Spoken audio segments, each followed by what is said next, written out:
$1 is all you need to survive. World War III sounds ridiculous. It is not.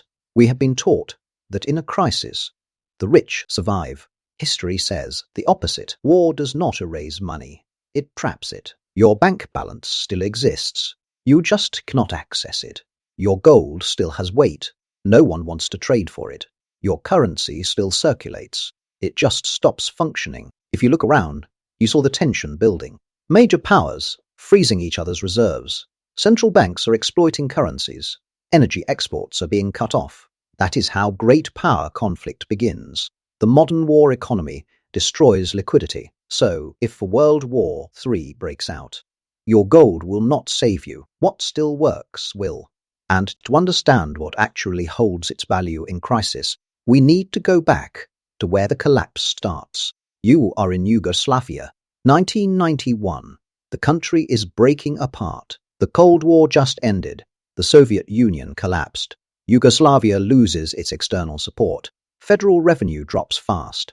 Then the republics start breaking away. Slovenia declares independence. Croatia follows. War begins.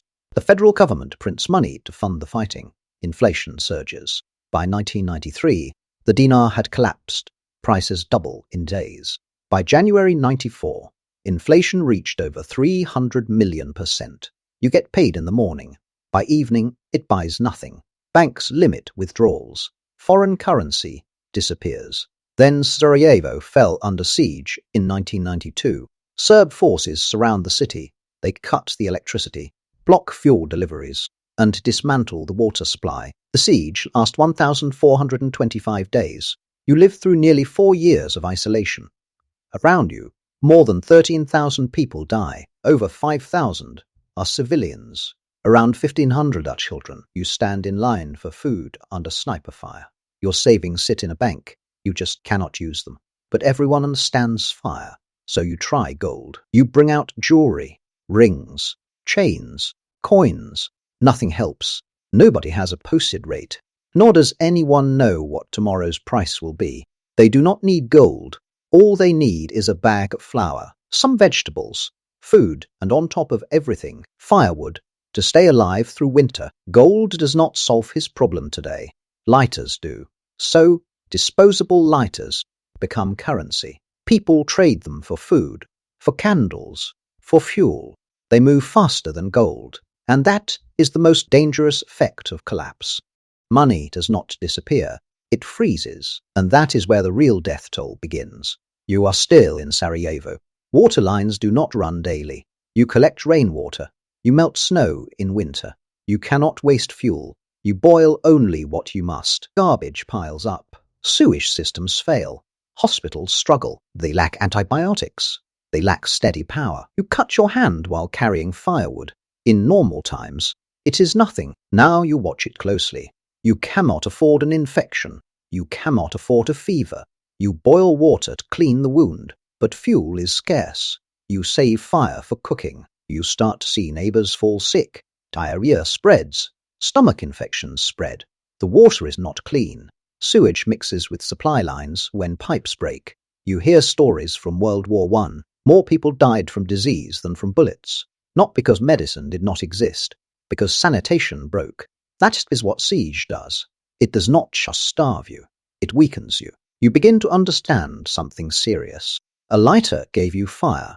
Fire gave you heat. Heat kept you alive in winter.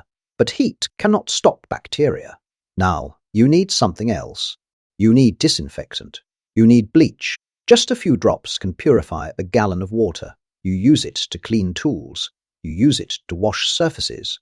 You use it to stop a wound from turning septic. You wish you had stored it before the war started. You start counting what else you do not have. Liked the video so far. Do not miss hitting that subscribe button. It is winter, 1993. These days, electricity comes for 1 hour. Then it disappears for days. You stop waiting for it to return. Fuel trucks stopped entering the city. Gas lines sit empty. Diesel is rationed. You burn broken chairs. Cut trees in city parks. Trade valuables for firewood. Fuel is now way more valuable than cash. And now you know this pattern repeats in war. During World War II, Cities across Europe rationed coal. Blackouts became routine. Families crowded into single heated rooms.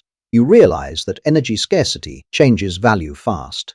Mylar blankets reflect body heat.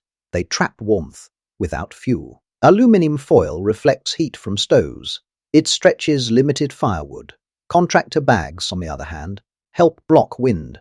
They insulate windows. When fuel runs low, survival becomes a matter of thermal math. Currency froze first. Sanitation failed next. Now, heat decides who deserves to be alive, and once the lights stay off, something else shifts. Darkness changes behavior. Night falls. Street lights do not turn on. Power stations sit outside the city perimeter. Shelling damages transmission lines. You light candles. Snipers watch for light through windows. You tape cardboard over the glass. You block every crack. This is not something new. During modern sieges, light discipline becomes survival. That is the norm. In World War II, London enforced blackout rules. Families cover windows as air raids target visible light. Darkness shifts behavior fast. Shops close earlier. Movement slows. Crime rises. Police patrol less. Fuel limits response time. You need light, but not too much light. Flashlights become valuable. Small LED torches run on AA batteries. They last longer than kerosene lamps. You decide to store them. Shelves are emptying fast. Without batteries, radios stop working. Flashlights die. Communication stalls. Control of light becomes control of movement. And once supply chains stop replacing tools, repair becomes survival. A year passes. It is 1994. The siege has been going on for almost 2 years. The stores in your city are no longer open. They cannot restock. Factories do not supply the city. Delivery trucks do not arrive. Your shoes wear out. Zippers break. Backpacks tear. But you cannot order replacements. So you decide to repair what you have. You stitch clothes and patch boots. A needle and thread now matter more than fashion. And that is expected. That happens when sieges run longer than they should. It happened before. Go back to 1994. The Soviet Union collapsed. Central planning broke overnight. State factories stopped receiving inputs. Transport networks fractured. In cities across Russia and Ukraine, store shelves emptied. You stand in line for hours. Sometimes nothing arrives. Imported goods disappear first, then spare parts, then basic household items. You repair them all. If you do not, you would have nothing. That is why, in the early 1990s, Russian households returned to sewing machines. People mended coats again. They fixed appliances instead of buying new ones. Of course, rubles still circulated, but supply chains no longer work the way they used to. That is what long disruption does. It shrinks the economy from replacement to maintenance. And once you enter a maintenance economy, small tools hold more value than large assets. Back to Sarajevo. Late 1994. Banks exist on paper, but trade happens face to face. Cash lost trust. Gold is useless. Barter takes over. And this is not theory. During the Yugoslav wars, people traded cigarettes as currency. They traded fuel for medicine. Here, you do not calculate interest. You calculate survival. And decades later, in 2016, the same history repeats in Venezuela. Global oil prices collapsed in 2014. Venezuela depended on oil for most of its export revenue. Government income crashed. Spending continued. The central bank printed money to cover the deficit. It did not help. It never does. Hyperinflation destroyed the bourgeois. Prices rose daily. Shelves emptied. People traded soap, toilet paper, even cooking oil. If you look closely, the rule stays the same in every collapse. Items that solve daily problems rise to the top. Velocity outshines prestige.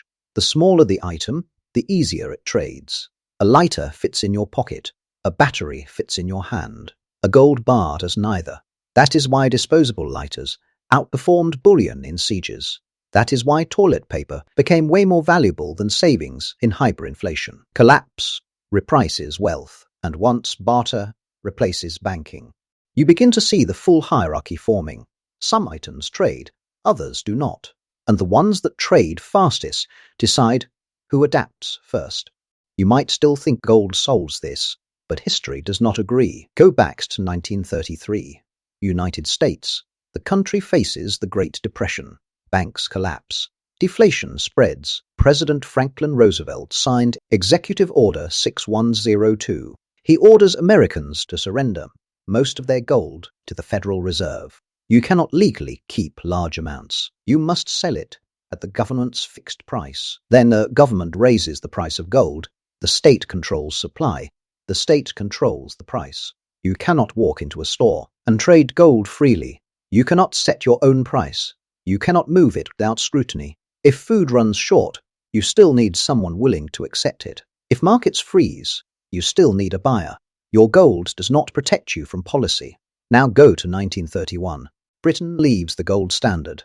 Speculators attack the pound. Gold reserves drain from the Bank of England. The government chooses survival over prestige. It abandons gold to protect the economy. The pound drops in value. If you hold savings in pounds, their international value falls overnight. Imported goods cost more. Food prices rise. Gold could not prevent evaluation. And that is not all. More recently, in 2022, Russia invaded Ukraine. Western countries froze. Around $300 billion of Russia's foreign reserves. Gold is stuck inside the global financial system, and gold stored abroad does not help. If access disappears, you cannot move it. You cannot spend it. War breaks the system on which gold depends. But the utility does not wait for permission. When trade routes fracture and governments tighten control, large assets slow down. Small, usable goods move. That is why a $1 lighter outperformed bullion in real sieges. And if global tension turns into global conflict, the richest person in the room will be the one holding what still works. What are you stocking that actually holds value in a crisis? Let us know in the comments. Subscribe if you have not already. History does not just repeat, it rhymes. So make sure you are listening for the next Money Echoes. Subscribe, and I will see you in the next one.